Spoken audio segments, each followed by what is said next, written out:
Merci à chacune et chacun. Très heureux ce soir d'ouvrir, ça fait longtemps qu'on s'y attelle, cher Max, chère Agnès, mais d'évoquer ce sujet essentiel dans le cadre de nos États généraux. Ces États généraux, vous l'avez vu, y compris ce soir, confondent des idées, des valeurs, des opinions qui ne sont pas forcément toutes similaires. Nous l'avons encore mesuré ce soir et c'est heureux.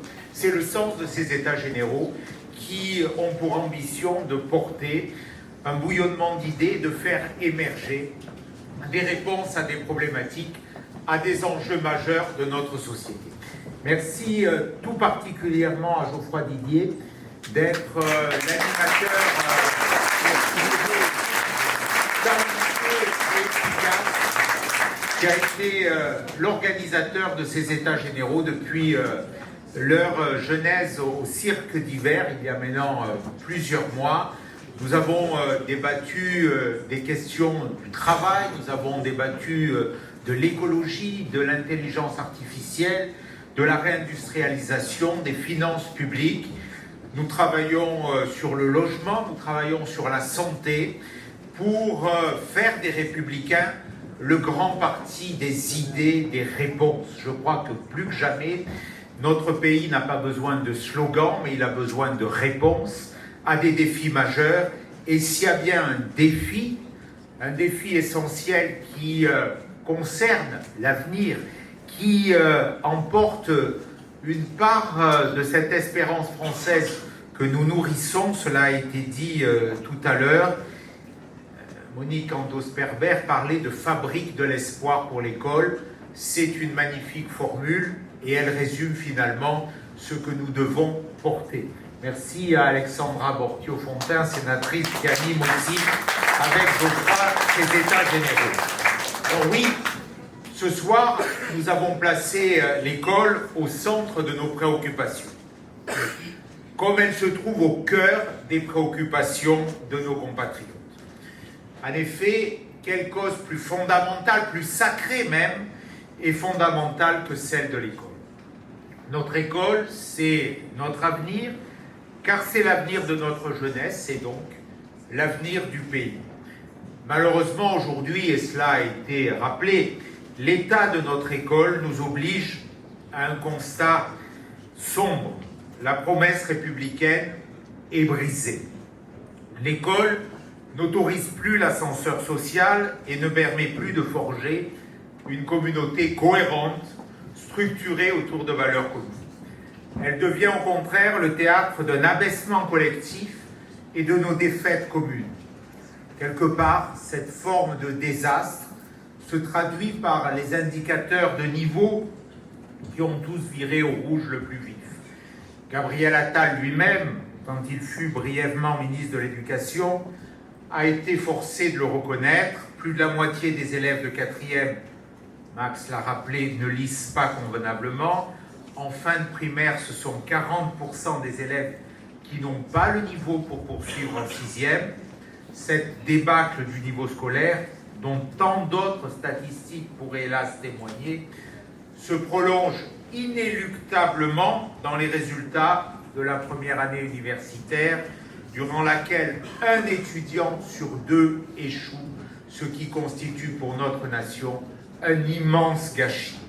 Rappelons tout d'abord que la crise de l'école n'est pas une crise de l'investissement budgétaire. Avec 63 milliards d'euros de budget, le ministère de l'Éducation est le premier de l'État et se situe au-dessus de la moyenne des pays de l'OCDE. L'ensemble des dépenses, si on les agrège tous, consacrées à l'éducation dans notre pays, en additionnant notamment les dépenses portées par les collectivités locales ou par l'université, atteint même 180 milliards d'euros. Malgré tout cet argent dépensé, notre école aujourd'hui poursuit sa dégringolade dans tous les classements. Notre école coûte cher, mais fonctionne mal ou même ne fonctionne plus. Il ne s'agit donc pas ici d'un problème matériel, d'un problème de dépenses, d'un problème de montant, mais bien de la performance de cette dépense. L'éducation nationale n'a pas besoin de milliards, elle a besoin de vision et de volonté, et j'oserais dire de courage aussi. Des qualités qu'il est difficile aujourd'hui de retrouver dans la politique du gouvernement actuel. Depuis 2 ans, le ministère de l'Éducation a ainsi connu, Annie Genevard le rappelait, un record de 4 occupants. 4 occupants qui ont fait se succéder autant de messages contradictoires. Quelle est aujourd'hui la politique éducative du président Macron? La question est posée. Bien malin qui pourra y répondre. Est-ce celle de Gabriel Attal, le républicanisme Canada Dry, celle de Papendiaï, le wokisme de salon, celle de Jean-Michel Blanquer, l'école de la République, ou celle de Nicole Belloubet, l'école des pédagogistes? Lorsqu'on nous parle de l'instauration de l'uniforme, faut-il, ou de la tenue unique, plus sobrement, faut-il écouter Gabriel Attal qui en a porté le projet, ou Nicole Belloubet, l'actuelle ministre, qui qualifiait l'idée de faribole il y a encore quelques semaines? Depuis 7 ans, Emmanuel Macron soumet l'éducation nationale à une valse d'ordre et de contrôle qui désoriente profondément notre école, ses enseignants, ses personnels. Les déclarations grandiloquentes se sont multipliées, mais à l'heure du bilan, l'école va-t-elle mieux? Naturellement, non. Dans l'intérêt des élèves, dans l'intérêt du système éducatif, pour l'avenir de notre nation, nous devons donc agir, et c'est finalement l'enjeu ce soir de ces états généraux sur l'école. Je fixerai 3 chantiers. Le premier, cela a été dit de façon brillante, notre premier devoir est de restaurer l'autorité au sein de l'école de la République. Aujourd'hui, nos professeurs consacrent une part disproportionnée de leur temps, de leur énergie, à être davantage policiers qu'enseignants. Un professeur sur 2 déclare avoir été agressé physiquement ou verbalement au cours de sa carrière. Et 29% des élèves déclarent ne pas se sentir en sécurité à l'école, tandis que 800 000 à 1 million d'entre eux seraient potentiellement victimes de harcèlement. Ces chiffres sont terrifiants. Cette dégradation sécuritaire est naturellement la première cause de la dégradation des conditions d'enseignement. Car, naturellement, il n'est pas possible d'apprendre convenablement dans le désordre. Il n'est pas possible de vivre une scolarité apaisée quand les cours de récréation deviennent les théâtres quotidiens de violences insupportables et inqualifiables. Et quand les abords de nos établissements deviennent le lieu de règlement de comptes sordides, comme à Viry-Châtillon début avril. Soyons clairs ce soir. Si nous ne redressons pas la situation de nos écoles, nous ne redresserons jamais le niveau de nos élèves. Il y a une semaine, dans les colonnes du JDD, je dressais un constat sur les enjeux sécuritaires auxquels notre pays est confronté. Aujourd'hui, nous le voyons, et là aussi les chiffres globaux sont catastrophiques, jamais la violence n'a été aussi présente dans notre quotidien, dans nos rues, dans nos services de transport, dans notre vie quotidienne. Et je rappelais à cette occasion, de façon peut-être un peu imagée, sans détour en tout cas, que la France, si nous ne faisons rien, était foutue. Sans autorité, je le crois, la France n'a plus d'avenir. Et c'est naturellement, peut-être encore plus vrai, pour l'école de la République. Nous devons donc d'urgence finir avec ce tabou de la sanction et rétablir l'autorité des équipes pédagogiques et des directions d'établissements. Et Bravo, monsieur le directeur de Saint-Joseph à Marseille, pour ce témoignage fort avec ce message d'amour de la France qu'il est important de rappeler en permanence. Pour les cas les plus graves, nous proposons de ne pas en rester aux instances internes, trop souvent impuissantes parce que démunies, mais souvent d'aller vers une judiciarisation de ces situations. Quant aux expulsions des établissements, nous voulons en finir avec l'hypocrisie du système actuel qui n'opère finalement que des échanges d'élèves perturbateurs qui font le tour des établissements avant d'en être exclus définitivement. Enfin, pour les élèves les plus problématiques, et malheureusement ils sont nombreux, particulièrement pour les élèves multi-expulsés, nous devons mettre en place des structures dédiées.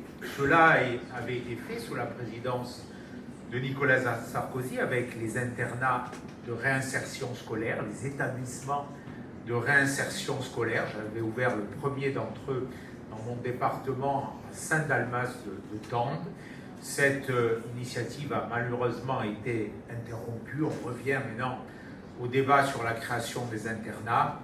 Que de temps perdu, presque 10 ans, c'est plus même, 12 ans, c'est beaucoup pour revenir à des principes de bon sens et de réalité.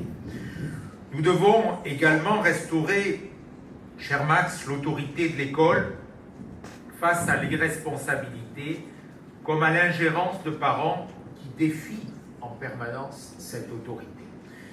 Je suis fier d'avoir porté, c'était en 2010, voilà, 14 ans, une loi visant à lutter contre l'absentéisme scolaire, qui constitue un fléau majeur, qui nourrit le décrochage scolaire, qui laisse livrer à la loi de la rue plutôt qu'à la loi de l'école des centaines de milliers de jeunes.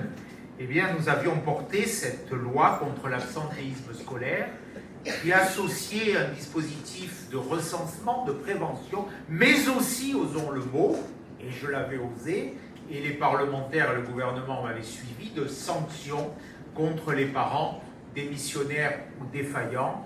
D'un côté, on recensait, c'était le rôle des chefs d'établissement, on avertissait, on lançait des messages d'alerte, on pouvait mettre en place des contrats de responsabilité parentale, et si rien n'était suivi, si la situation d'absentéisme perdurait, on suspendait les allocations familiales, et si ça continuait, on les supprimait. C'était un message d'équilibre entre droit et devoir. Ce qui avait permis, c'était un rapport de l'Inspection générale de l'éducation nationale qui l'avait démontré, qui a été dissimulé pendant plusieurs années par les gouvernements successifs de M. Hollande, auxquels, ne l'oublions pas, M. Macron appartenait. Eh bien, cette loi avait permis de faire revenir en 6 mois 60 000 élèves vers les bancs de l'école. Elle a été abrogée, une loi qui a fait l'objet d'une loi d'abrogation spécifique. C'était en janvier 2013, sous la présidence de François Hollande. Nous avons tenté à maintes reprises, par voie de proposition de loi, d'amendement, de la réintroduire, chaque fois, systématiquement. Naturellement, les socialistes s'y sont opposés. On peut considérer que c'est leur idéologie. Mais M. Macron, pour définir son idéologie, c'est déjà beaucoup plus compliqué. Lui aussi, en tout cas, et ça donne déjà une orientation, s'y est opposé en permanence. Et ils ont été, je dirais, tellement stupides qu'en 2013, parce que l'idée était de supprimer la partie sanction, parce que la sanction gêne l'idéologie de gauche, mais en supprimant la loi, ils ont aussi supprimé le dispositif d'accompagnement qui permettait de passer des contrats qui aidaient les parents, parce qu'il y a des familles qui se trouvent, et notamment des mères, des familles monoparentales en grande difficulté, qu'il faut suivre, qu'il faut accompagner. Quand j'étais président du département des Alpes-Maritimes, on avait en quelques mois signé 600 contrats de responsabilité parentale. Ce n'est plus possible aujourd'hui parce que la loi de M. Hollande d'abrogation a aussi abrogé ce dispositif d'accompagnement. On est allé au bout d'une logique stupide qui fait qu'aujourd'hui, eh bien, il n'y a plus aucun dispositif qui recense, qui prend en charge, qui accompagne, qui prévient et qui tente de guérir cette situation d'absentéisme scolaire qui est le premier indicateur sur un parcours de décrochage et souvent, malheureusement, qui conduit à un parcours de délinquance, parce que je le redis, quand on est soumis à la loi de la rue et pas à la loi de l'école, un enfant se trouve en situation de danger et la République doit aussi protéger ses enfants et les accompagner. Donc il faudra revenir naturellement à ce dispositif. L'État a, de façon globale, le devoir de soutenir ses enseignants, ses professeurs, ses proviseurs, ses principaux, ses directeurs et ses personnels. N'oublions jamais, comme une leçon permanente, la solitude désastreuse et bientôt mortelle qui a caractérisé les derniers jours de Samuel Paty.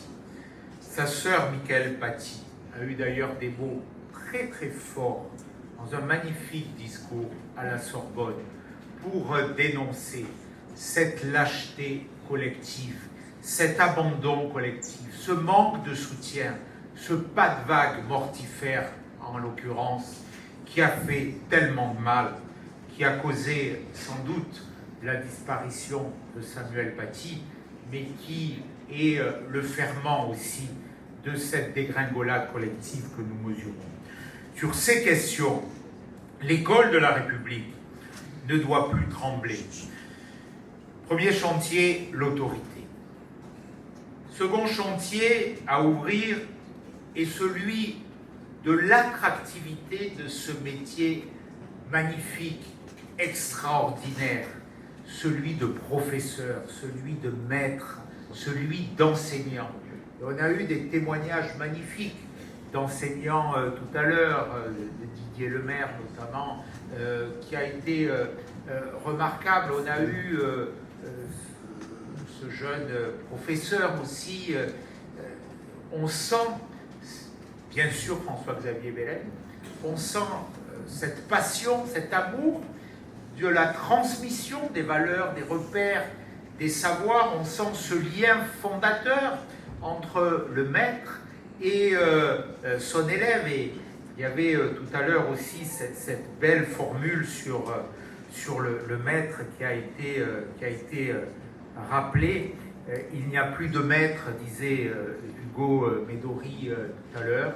Eh bien, je crois que l'enjeu, c'est de refabriquer des maîtres aujourd'hui, parce que ce mot, il résume ce que, quelque part, doit être un enseignant. Depuis 15 ans, les concours de recrutement ont connu une dangereuse décrue des inscriptions. 30% de moins d'inscriptions au concours.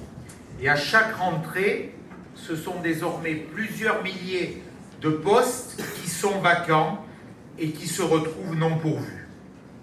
Nous devons aujourd'hui, là aussi, impérieusement répondre à cette crise des vocations avec beaucoup de détermination. Pour une raison très simple, pour l'éminente raison que nous ne reconstruirons pas l'école sans professeurs. Et je veux ici solennellement ce soir, et je crois que pour la droite républicaine c'est aussi un chantier, qu'il convient de renouer, parce que pendant des décennies on nous a dit les enseignants sont marqués à gauche, les enseignants portent dans leur majorité, je ne fais pas de caricature ou d'amalgame, une idéologie qui est plutôt marquée à gauche. Je vois aujourd'hui beaucoup d'enseignants qui mesurent la nécessité de tourner la page à certaines dérives, à certaines approches pédagogistes, à certains a priori idéologiques qui justement ont affaibli les piliers fondateurs de l'école de la République. Et je veux solennellement, oui, rendre hommage à ces enseignants et nous dire que nous ne devons pas nous résigner à ce que seulement 7% d'entre eux, selon une récente enquête, se sentent valorisés par la société. Ils exercent un métier essentiel dans des conditions devenues extraordinairement difficiles. Et ils méritent pour cela, bien sûr, une juste reconnaissance, mais aussi une juste rémunération, et ça va de pair. Nous ne pouvons plus tolérer que les professeurs français soient 2 fois moins payés en début de carrière que leurs homologues allemands. Pour les professeurs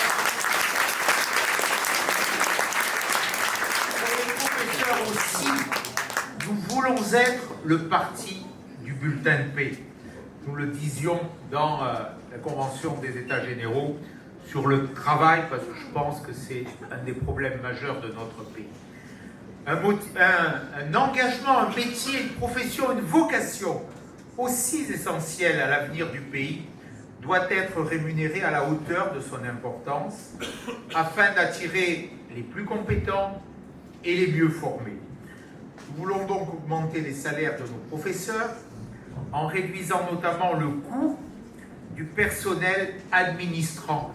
Un tiers des 1 100 000 agents du ministère de l'Éducation n'enseignent pas, plus d'un tiers, voire 40% aujourd'hui. C'est là où il y a sans doute des sources d'économie, pas sur le traitement des enseignants. Nous devons rediriger les moyens budgétaires vers les classes, vers les établissements et vers les rémunérations. Nous ne devons pas seulement revaloriser la rémunération de nos professeurs, certes c'est un préalable, mais nous devons aussi revaloriser leur carrière, du début à la fin de celle-ci. Aujourd'hui, trop de jeunes diplômés renoncent à se tourner vers l'enseignement au regard de la trop faible liberté qui leur sera offerte, refusant tout particulièrement quelque part ce bizutage inique qui destine tous les néo-titulaires aux territoires les plus difficiles. Nous devons au contraire régionaliser le recrutement et permettre aux professeurs de demeurer sur leur territoire de formation ou de vie. Comment imaginer ce déracinement? Comment créer un environnement personnel favorable, souvent déconnecté du berceau familial pour un enseignant? On l'accompagne de la pire des façons dès le début de sa carrière. En parallèle de cela, afin de mieux répondre aux besoins des territoires prioritaires, nous devons inciter financièrement les enseignants expérimentés à se tourner vers les établissements les plus difficiles. En menant avec détermination ces 2 chantiers fondamentaux, que sont la restauration de l'ordre dans les classes et une meilleure valorisation de nos enseignants par la carrière et la rémunération, nous serons capables d'insuffler un nouveau souffle à l'école de la République et de lui redonner des fondations solides, en tout cas beaucoup plus solides. Celui des professeurs valorisés qui se sentiront en sécurité et en capacité de transmettre un savoir à leurs élèves. Troisième défi, nous y venons, celui de la transmission. Car finalement, telle est la seule mission de notre école, la transmission. Noble valeur ô combien. Valeur trop souvent oubliée, négligée, méprisée dans un siècle marqué par l'individualisme et l'instantanéité. Pourtant, la transmission est et doit être la raison d'être de l'école. Par la transmission, non seulement des savoirs, mais aussi des valeurs communes qui nous permettent de former une société cohérente et unie. C'est le sens de la présence du drapeau tricolore et européen, cher François Xavier, dans nos écoles. Tout à l'heure, vous disiez il faut faire aimer la France, en rappelant cet apprentissage de cette découverte de Pagnol. La présence du drapeau français dans nos écoles, je l'ai défendu, c'était vers 1h du matin, dans un débat sur la nuit, sur le projet de loi sur l'école que portait Jean-Michel Blanquer à l'Assemblée nationale. Guillaume Larrivé participait à ces débats. Et c'est cet amendement qui, adopté, a fait en sorte que le drapeau français soit désormais obligatoire dans chaque classe de chaque école de la République. Alors,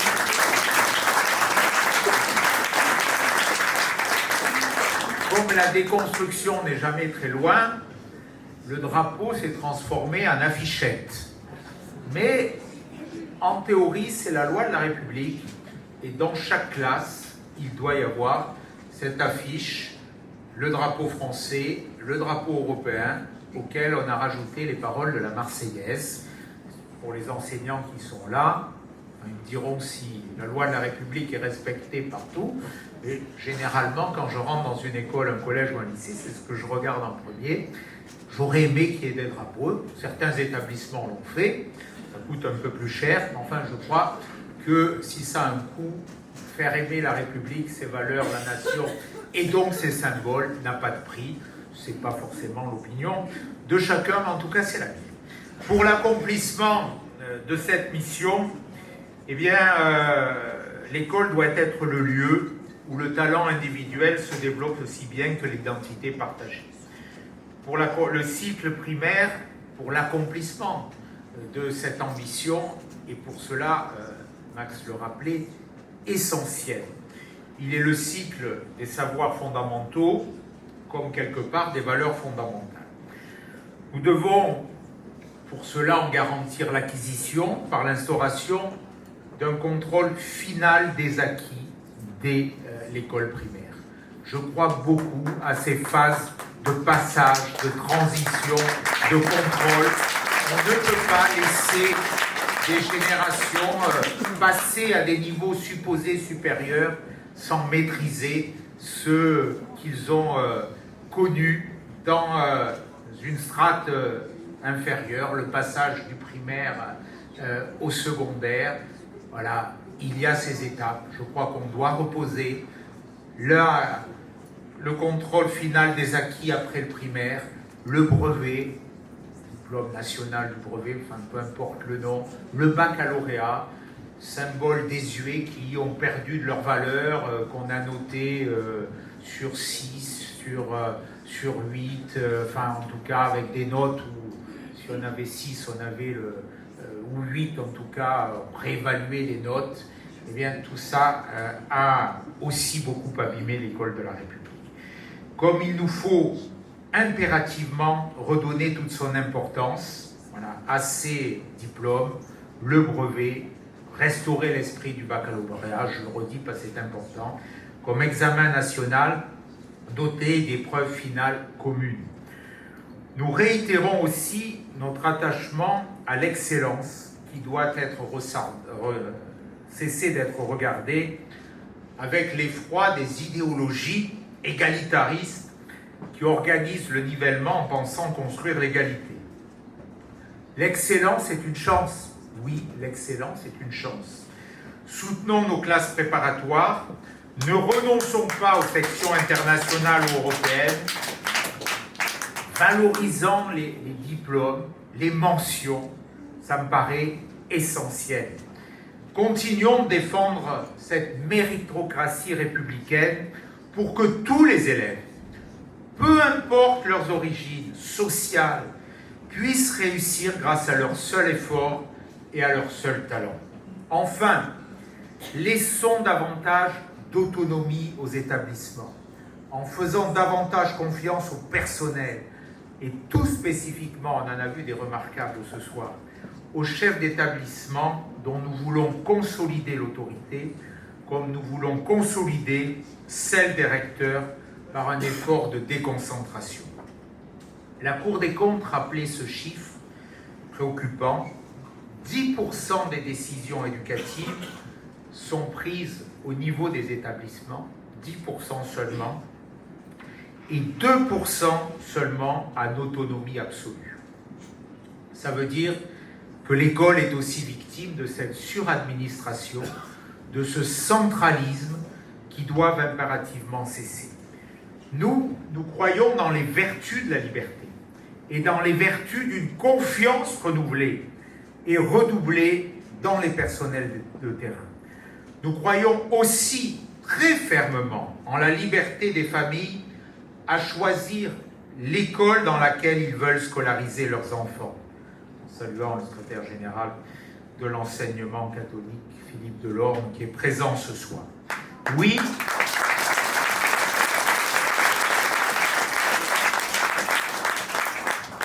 comme beaucoup ici, nous avons été, c'est peut-être de l'histoire ancienne, que les plus jeunes n'ont pas connu, mais nous avons été dans ce combat de 1984 pour l'école libre. Certains caressent l'espoir ou nourrissent la folle idée de réactiver ce conflit. Nous le disons très clairement, nous défendrons la liberté scolaire. Nous la défendrons face aux attaques du gouvernement. Alliés à l'extrême gauche, nous avons vu quand même un rapport dont la double signature est quand même ahurissante, celle d'un député insoumis et celle d'un député Renaissance, qui ont co-rédigé un rapport extrêmement critique sur l'enseignement libre en France.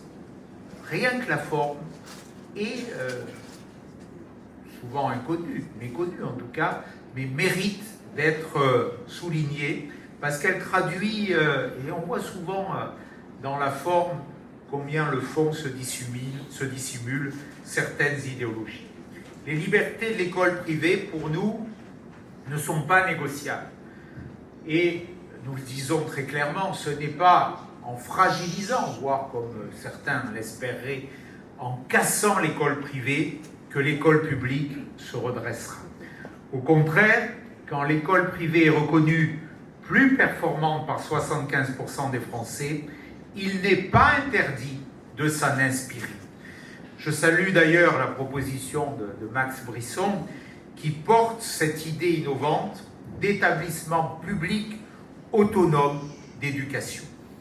Des établissements publics sous contrat qui disposeraient de plus de liberté dans leur organisation pédagogique, dans l'affectation des personnels ou dans l'utilisation des moyens budgétaires, mais aussi dans le recrutement des élèves.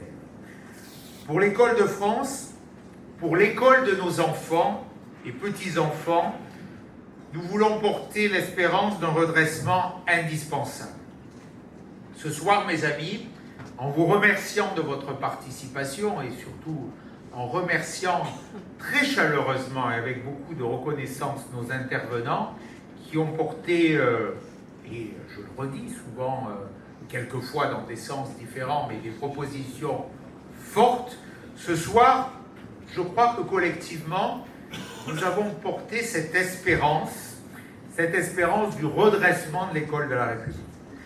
Cette espérance est celle d'une école où chaque enfant et chaque adulte se sentira en sécurité, où chaque professeur sera rémunéré et valorisé à sa juste valeur, où chaque proviseur, chaque directeur, chaque principal sera autonome et libéré des pesanteurs technocratiques et administratives, où chaque enfant trouvera toutes les conditions pour faire prospérer son intelligence et ses talents. Une école où l'ordre républicain sera garanti, une école où la promesse républicaine sera tenue, une école où dans la sérénité des salles de classe et des cours de récréation, l'avenir de nos enfants s'écrira, c'est-à-dire l'avenir de la France tout entière.